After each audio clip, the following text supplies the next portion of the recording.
brother. Masculinity, something that's unreasonably attacked in the Western world, is genetically engineered in this universe. Heavily armored, skull-covered institutions of absolute destruction and domination.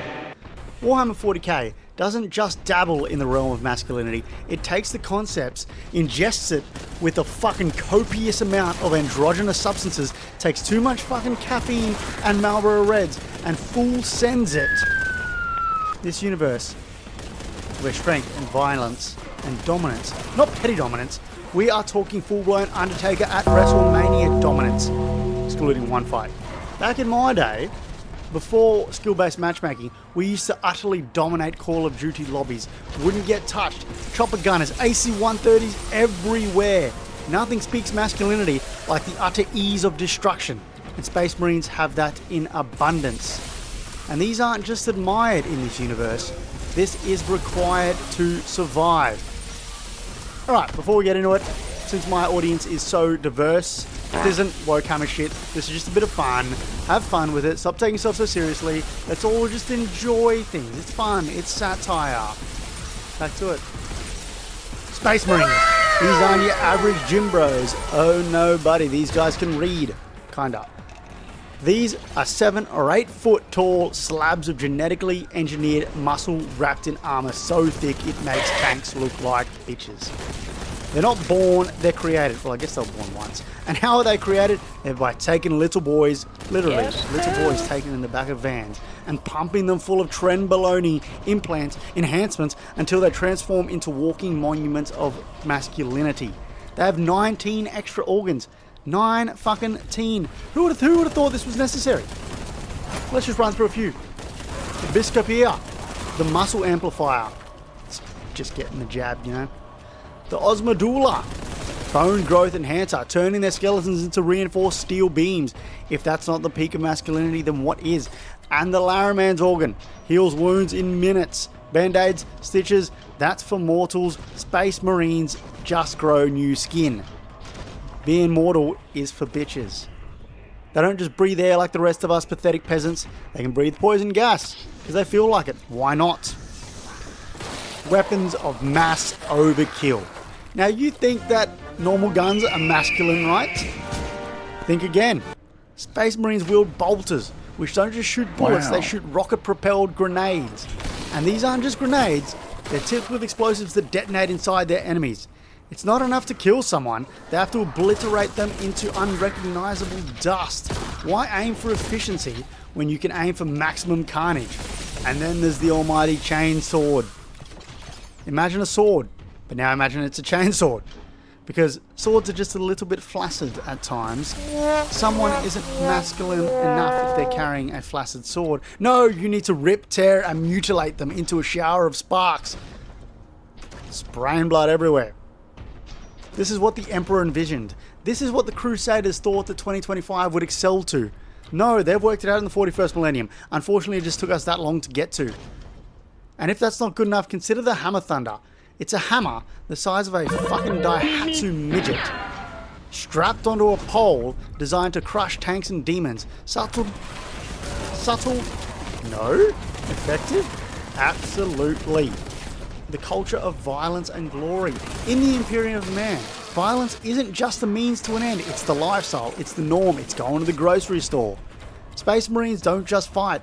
They charge headfirst, screaming into battle with war cries like, "For the Emperor!" And you may have also heard, "Blood for the Blood God! Blood for..." There's no retreat, no surrender, and certainly no room for fucking strategy, because who the fuck needs someone in middle management above them telling them what to do when they've got chainswords and grenade fucking bullets?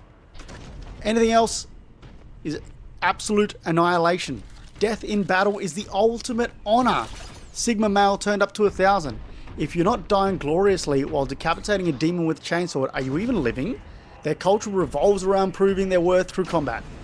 You're not measured by your kindness or intellect, you just have big muscles. Just by how many skulls you've added to the pile. Emotion is weakness. Now look, I know this is a little lore incorrect, but bear with me. Space Marines don't fucking cry, they don't laugh, they don't smile, they just lift weight. Why? Because emotions are for weak. Many Space Marines have their emotions chemically suppressed or genetically removed altogether. Love, joy, compassion, these sooky things that the Western world wants us to buy into. The only acceptable feelings are righteous fury and unwavering loyalty to the Emperor. Imagine being so masculine that your DNA literally deletes itself from being a little bitch. That's what we all can aspire to be. Unrealistic standards of masculinity? Never. The Space Marine isn't just an ideal, it's an impossible benchmark that no one can meet, but we literally fantasize about being it. That's literally me. They're stronger, faster, and smarter than any human could ever be. We would likely be Cadians in this universe, not demigods, but genetically they're perfect, their armor is impenetrable, and their combat skills are unmatched. They're not just men, they're living gods of war. Ordinary humans literally worship them. Now imagine being so masculine that people build statues and pray to you. The Grimdark universe of testosterone. The setting itself is a testosterone-fueled endless war where peace is a myth and violence is the only currency. Every faction is a reflection of extreme masculinity in some form. The Imperium man worship strength and dominance with a literal god king as their figurehead. The Orcs live for combat, live for a good scrap, literally the dickheads on a Friday night at the pub that want to get into fights with everyone.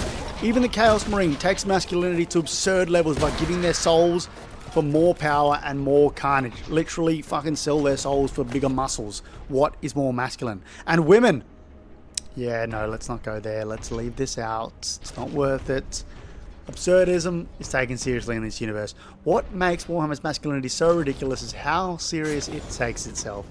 The lore is delivered with absolute sincerity, as if chainswords and organ implants, super soldiers, and all these things are just natural part and parcel of the world. It's kind of like if we as a society in 2040, we're just kind of like, nah, let's move women to the side, let's fucking inject, and let's fucking fully send.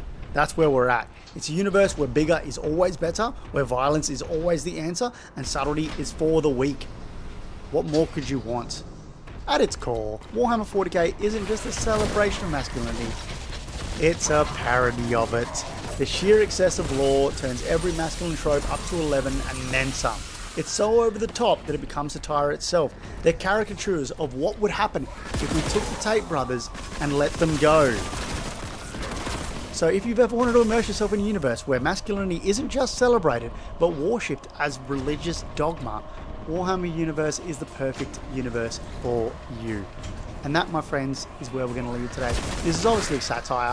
If you're into this stuff, hit a like and subscribe. I've also released some merch, because Latin stuff that reads burn heretics, what more could you fucking want? And no one's releasing that. Furthermore, if you want to become a channel member, I'm giving my thumbnails back to you guys. And last but not least, bye.